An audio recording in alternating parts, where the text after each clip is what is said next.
The production of this program is made possible thanks to the support of the following and viewers like you. On December 13th, 1981, the government of Poland declared martial law. It outlawed the Solidarity Federation of Unions and threw its leader, Lech Walesa, in jail. He was detained for a year before being released, and once out, he continued the fight against the oppressive rule of the Polish government. Walesa was forced underground, where he continued to protest against the harsh economic conditions in Poland. Years later, in 1988, labor unrest, led by Walesa, forced the government to restore Solidarity's legal status and to sanction free elections for a limited number of seats. Solidarity won an overwhelming majority of those seats. And the following year, Walesa went on to become the first democratically elected president of the country. Walesa was a towering international figure who stared down the barrel of a gun and demanded an end to the communist rule in Poland. Former Alberta Premier Jason Kenney said, "Solidarity and Walesa were the spark that lit the fuse, which ultimately brought down what Ronald Reagan called the evil empire of Soviet communism." I invited Lech Walesa, who is on a speaking tour in Canada and Ottawa, to join me for a conversation that matters about the current prospects for peace, leadership, democracy, and the challenges the world is facing today. Dzień dobry, President Walesa. Thank you for joining us. President Walesa, you, when you were at the forefront of issues in Poland dealing with a communist government, you confronted a rigid, bipolar world in which the risks were clear, but they were contained. Today, we face a much more fragmented, multipolar order, where authoritarian states cooperate loosely and unpredictably. Do you believe that the system today is more dangerous than the structured deterrence of the Cold War? Niebezpieczeństwa zawsze są. Problem polega na tym, by There are always dangers, but the problem is to see what they are and fight them. In practice, the world looks a little bit different from what you say. The theoreticians see it still differently. Praktycy widzieli świat There were two elements practical people saw. One was that communism had exhausted its capabilities and possibilities, and the second was that the post-World War II order had also exhausted its capabilities and was hindering the further development of the world. The theoretician would say that only nuclear war could lead to world change, whereas the practical people said that you need arguments to change the world. And it had to be changed because it was unreformable.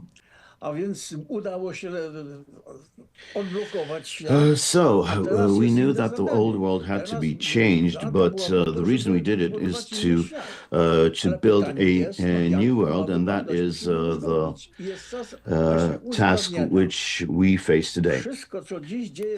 Everything which is relevant today should be a discussion, because we need to separate the wheat from the chaff, as it were. So this discussion entails all the choices, meaning also elections we make, all the even bad decisions we make, all this in order to arrive at a new world. We need to understand that in order to build this new order, we need to reorganize everything, meaning political parties, political platforms. We need to redefine the left and the right. We need to amend everything. So right now we should discuss in order to choose the right solutions for the new millennium.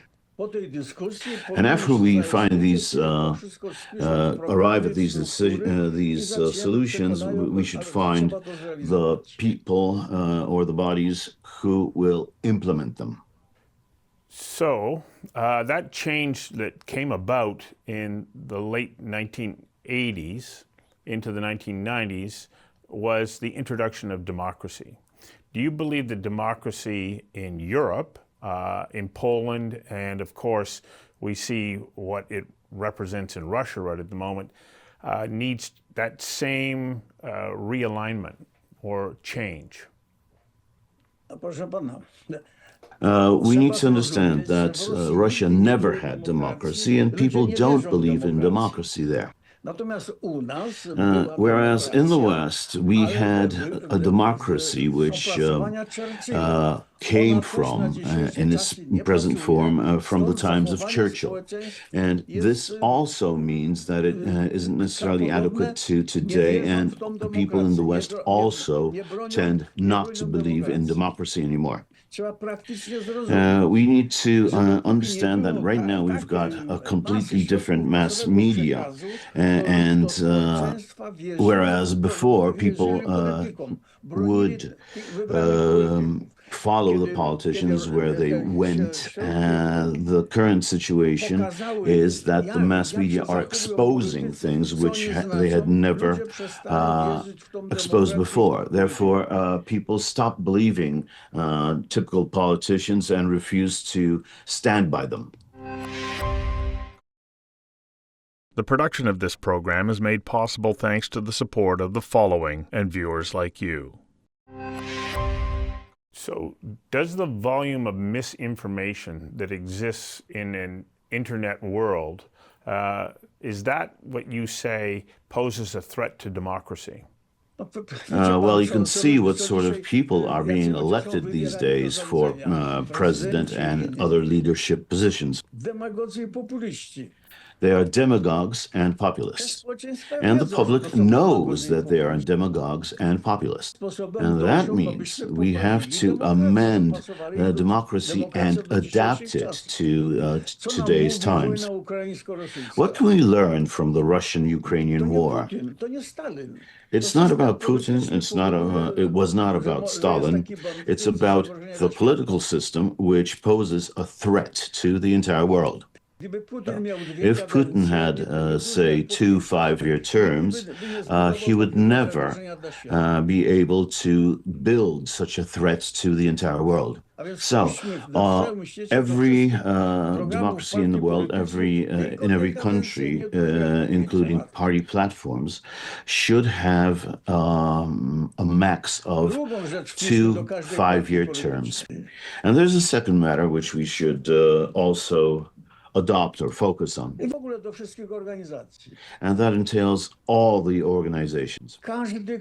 Everyone who is elected to a post can always be recalled. But in order not to make a mess of things, such a referendum would have to be signed by more people than voted for that person.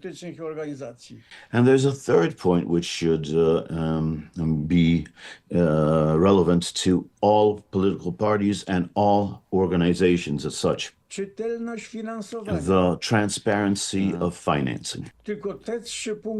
Only if we maintain those 3 points will democracy be saved and people will believe in democracy. Otherwise, we will have one big mess. And the other thing is that we need to think what the notion of the left and the right mean. So it's both the left and the right. And we can't carry on with solutions and programs that were relevant 100 years ago. Those were completely different conditions and levels of development. That's what my revolution was about, in order to dismantle the old world order in order to be able to build a new one. And now we're talking to each other, discussing how this new world is supposed to look like.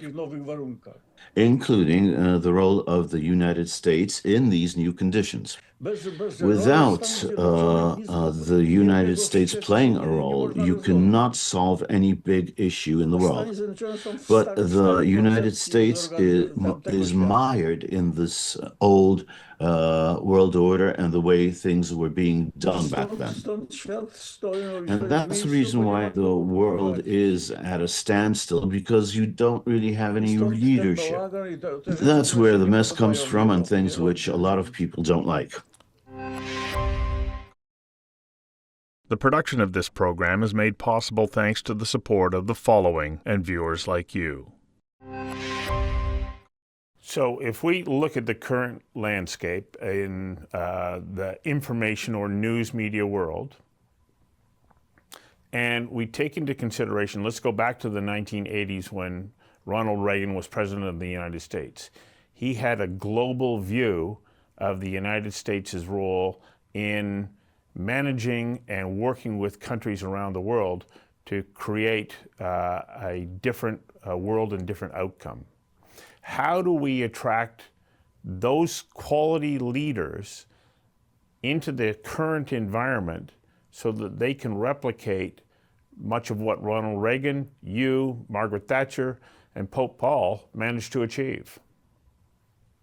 We need to practically look and understand what is going on. No one can impose any leaders on anyone else. And it's in discussions that leaders simply rise to the top. Once again, the former era fell because of continued development. And we arrived at a era of the word of information, of globalization. And what we are as citizens is sitting on the fence. So one had fallen and the other one hasn't really been built.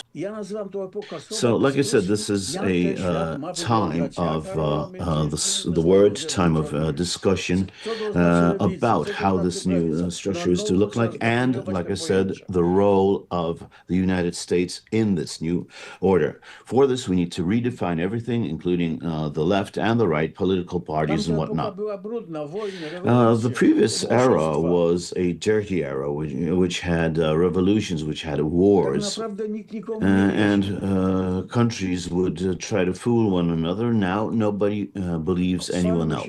So you have to convince me, I have to convince you, and only then can we start to build. So when you take a look right at the moment, the situation with the war in Ukraine and President Trump's efforts to negotiate with President Putin, what do you see as being the major roadblocks to finding some kind of peace? Until the end of the 20th century, all the nation states you can see on the world map were formed thanks to incorporating other nations. Today's Russia was created by forcibly incorporating over 60 nations.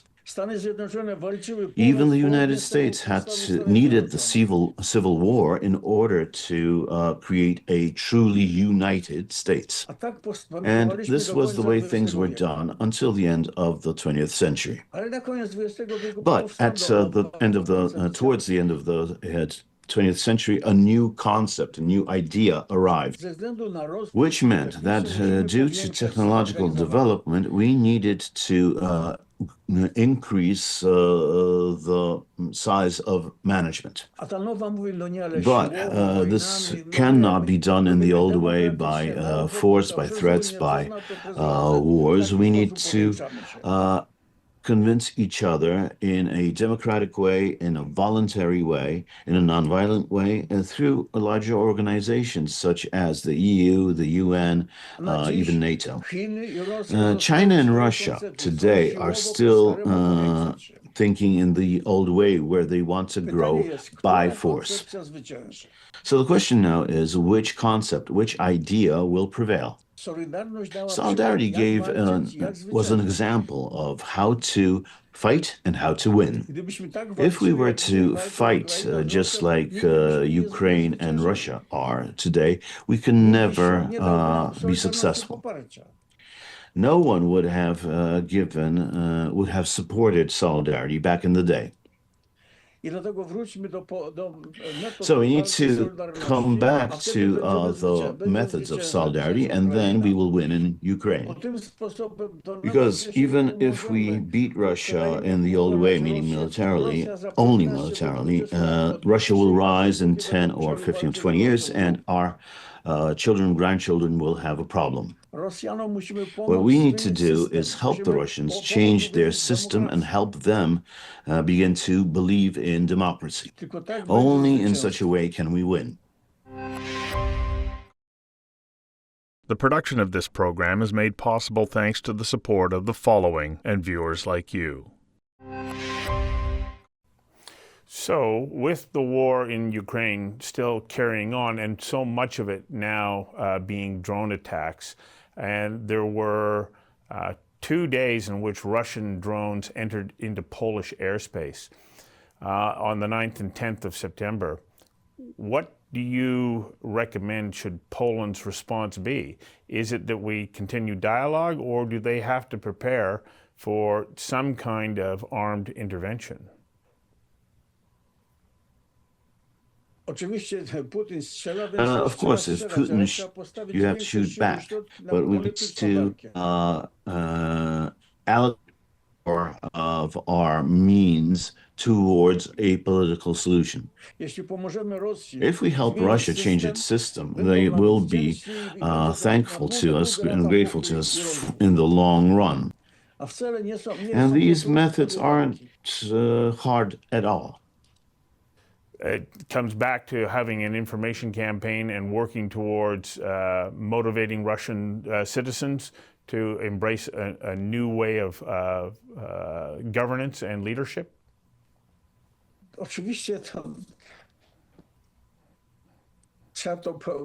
Well, yes, you need to do this, and you need to do this in a simple way, using simple methods just like solidarity.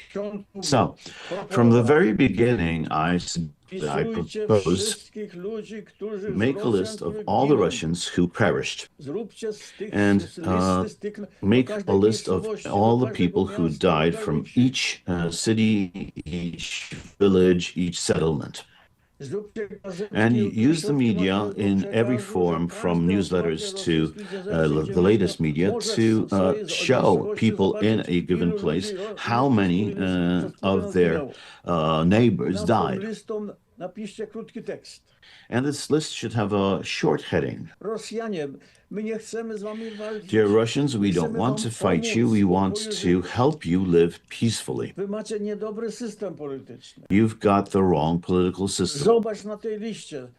Look at the list and look at that name. With this, you used to go for a beer with this guy, and now he's 6 feet under. And look at the other name. That's the name of the sons of your neighbor. And Putin has also killed them. Do you realize that you have been already conscripted by Putin? Let's say you get a conscription letter on Friday. You might survive for 2 days, maybe 3. I want to save you. I want you to live. So your leader cannot have more than 2 5-year terms. He cannot have anything that goes beyond that. If he sees such a letter, will that person leave? Such methods or similar methods should be used. Of course, among others. Well, and this is the central message in your speaking tour when you're here in North America and in particular in Canada. Yes, because this was the way I led my struggle, my fight, and believe me, we had more difficult conditions than we've got today. I had the entire Soviet Union and Warsaw Pact on my back. And I managed to lead this fight in a good way. Of course, the communists would have backed up on any arrangements, any treaties, and destroy what I won. Just like the pact with the Ukraine when it handed over its nuclear weapons, where all the world's powers, including the United States, signed the treaty whereby Ukraine was supposed to be safe. Back then, a mistake was made. There was no consolidation of that treaty where Ukraine handed over its nuclear arms. And the same would have happened with my victory. The victory had to have safeguards. Decisions had to be made for that victory to be irrevocable. That's why I would travel to the United States and try to convince people to take such decisions. I managed to convince the public, but I did not manage to convince the politicians. Your presidents didn't want to take a tough decision. They would help us, they would support us, but no one took this safeguarding decision. However, one president did. That was Bill Clinton. And indeed, he was the true winner of in that situation. Not me, it was Clinton. And that's why he deserves a Nobel Prize, and he should get it because he was the true winner. He allowed NATO and what followed suit were allowed into the EU. And when Ukraine handed over its nuclear weapons, the same should have been done with Ukraine. And we would have a different situation now, and it was possible. Do you think it's possible now? If we maintain our current fight in the current way, as I said, yes. What is the situation now, today? Putin, he organized almost all the world against himself. So, what is necessary is for us to be in solidarity, to discuss and come up with good solutions, and then we will win. It is unheard of to mobilize the entire world against yourself like that. And future generations will never forgive us if we don't take this opportunity. So we've got a chance to put Russia in order, and then we can deal with China. Same way, peacefully and wisely. Well, you bring a message of hope. I thank you for your time today, and I wish you great success for the remainder of your speaking tour. Dziękuję bardzo. Thank you very much. Thank you very much. Dzień dobry.